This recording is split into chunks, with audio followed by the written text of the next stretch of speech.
মৌমাছি ফুল থেকে রস আহরণ করার সময় জমিনে বা ওই ফুলকে কেন্দ্র করে যে গাছ গড়ে উঠেছে তাতে বিপর্যয় সৃষ্টি করে না। তার রস দিয়ে মধু উৎপাদন করতে গিয়ে এই উৎপাদন প্রক্রিয়ায় পৃথিবীতে বিপর্যয় সৃষ্টি করে না, বিপর্যয় তো করেই না, বরং ফুড অ্যান্ড এগ্রিকালচার অর্গানাইজেশন, জাতিসংঘের ফাও গবেষণায় বলেছে, মৌমাছি তোমরা এক নামে বলো, মৌমাছি পলিনেট দি এন্টায়ার প্ল্যানেট। এই মৌমাছি গোটা প্ল্যানেটকে, গোটা পৃথিবীকে পরাগায়নের মধ্য দিয়ে গাছে গাছে ভরে রেখেছে। সুবহানাল্লাহ।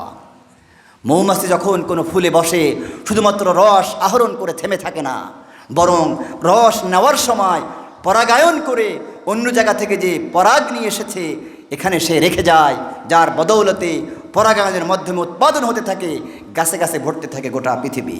সুবহানাল্লাহ। আরেকটা সমীক্ষা এসেছে, গোটা পৃথিবীর 3 ভাগের 2 ভাগ খাবার, food production depends on the বিজ। মৌমাছির উপরে গোটা পৃথিবীর 3 ভাগের 2 ভাগ খাবারের উৎপাদন নির্ভর করে মৌমাছির কার্যক্রমের উপরে। সুবহানাল্লাহ। মৌমাছি হলো পৃথিবীর সবচেয়ে ব্যস্ততম প্রাণী, যা প্রতি মুহূর্তে শ্রম সাধনায় ব্যস্ত থাকে। উৎপাদন ক্ষেত্রে সে তার চারিপাশকে, পৃথিবীকে বিপর্যস্ত করে না।